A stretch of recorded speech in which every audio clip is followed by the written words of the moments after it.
اب وہ مشہور زمانہ آیت آ رہی ہے سورہ ہود کی آیت نمبر 114، جس میں نماز کے اوقات بھی آئے ہیں اور ایک اور یونیورسل ٹروتھ نماز کی فضیلت کے اعتبار سے آیا ہے۔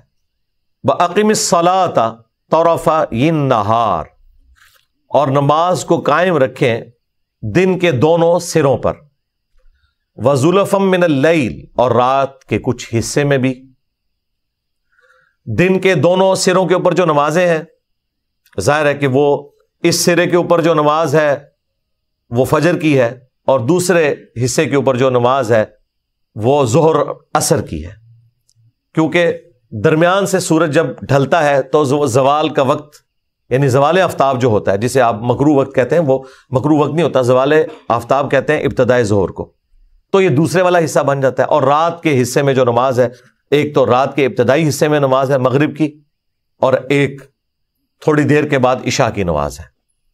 تو اس طریقے سے چونکہ ہمیں احادیث پتہ ہیں، 5 نمازوں کے اوقات پتہ ہیں، اس لیے ہم یہ نماز کے اوقات بتاتے ہیں، ورنہ آپ دیکھیں تو نماز کے 3 اوقات ہی اس میں ذکر ہوئے ہیں، دن کے دونوں کناروں کے اوپر اور رات کے حصے میں 3 اوقات۔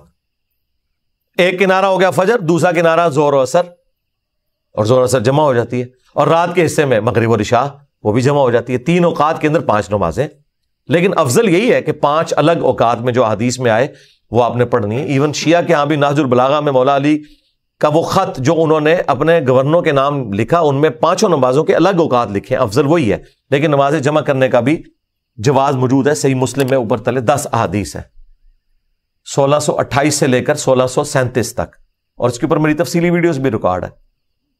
ان الحسنات یذہبن السیئات، بے شک نیکیاں گناہوں کو مٹا دیتی ہیں۔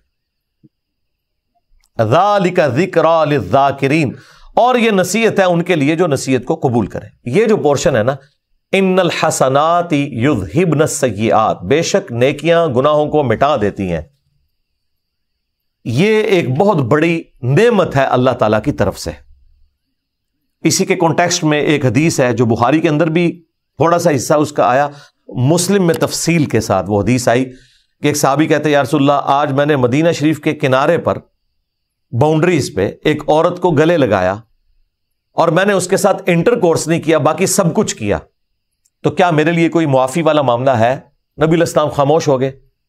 آپ نے فرمایا بیٹھ جاؤ۔ تھوڑی دیر بعد آپ کے اوپر وحی کی کیفیت طاری ہوئی اور یہی آیات نازل ہوئی۔ یہ شان نزول ہے بخاری مسلم دونوں میں۔ نبی علیہ السلام نے کہا وہ سوال کرنے والا کہاں گیا؟ پھر آپ نے یہ آیت پڑھی کہ دن کے دونوں کناروں کے اوپر اور رات کے حصوں میں بھی نماز کو قائم رکھو، بے شک نیکیاں گناہوں کو مٹا دیتی ہیں، یعنی نماز پڑھنے سے گناہ معاف ہو جاتے ہیں۔ لیکن اس کی عادت بنا کے کوئی کہنا کہ یہ گناہ صغیرہ ہے معاف ہو جائے گا، وہ نہیں۔ اگر کسی سے بائی چانس ایسا کوئی معاملہ ہو گیا اور اس کے بعد اس نے نماز پڑھی تو اس کا وہ گناہ معاف، لیکن اس کی روٹین بنانا، گناہ صغیرہ کی روٹین بنانا بھی خود گناہ کبیرہ ہے۔ یہ ایک بڑا کریٹیکل ٹاپک ہے، اس کے اوپر میری تفصیلی ویڈیو ریکارڈ ہے، گناہ کبیرہ اور اس کی توبہ کا بیان۔ صحیح مسلم میں حدیث ہے کہ اگر کبیرہ گناہوں سے بچا جائے تو ایک نماز سے دوسری نماز، ایک جمعے سے دوسرا جمعہ، اور ایک رمضان سے دوسرا رمضان درمیان کے گناہوں کا کفارہ ہے، اگر بڑے گناہوں سے بچا جائے۔ اب کوئی شخص کہے کہ میں ایک جمعہ پڑھ لوں، ادھر سے دوسرا جمعہ پڑھ لوں اور درمیان کے سارے گناہ معاف، نہیں، اس میں الفاظ ہیں اگر کبیرہ گناہوں سے بچا جائے، تو نماز چھوڑنے سے بڑا تو کوئی کبیرہ گناہ ہی نہیں ہے۔ قرآن میں ہے وَأَقِیمُوا الصَّلَاةَ وَلَا تَکُونُوا مِنَ الْمُشْرِکِینَ، نماز قائم رکھنا، مشرک نہ ہو جانا۔ اور مسلم شریف میں حدیث 246، بندے کے کفر اور ایمان، شرک اور اسلام کے درمیان فرق کی نماز ہے۔ تو نماز تو وہ گناہ کبیرہ ہے کہ جو کفر کے اندر لے جاتا ہے انسان کو عملاً، لہذا ایک جمعے سے دوسرا جمعہ درمیان کے گناہوں کا کفارہ ہے اگر کبیرہ گناہوں سے بچا جائے، یہ الفاظ ہے۔ اور لوگ سمجھتے ہیں شاید ہم نے ایک جمعہ پڑھ لیا، ادھر سے دوسرا جمعہ پڑھا اور درمیان کی ساری نمازیں معاف، نہ، اس طرح نہیں ہونا، یہ بہت کریٹیکل ایشو ہے۔ تو نیکیاں گناہوں کو کھا جاتی ہیں، مٹا دیتی ہے، لیکن چھوٹے گناہوں کو، بڑے گناہ صرف توبہ سے معاف ہوتے ہیں۔ اور توبہ کی ڈیفینیشن یہ ہے کہ گناہ کے اوپر شرمندگی کا اظہار اور آئندہ گناہ نہ کرنے کا پکا عہد کرنا۔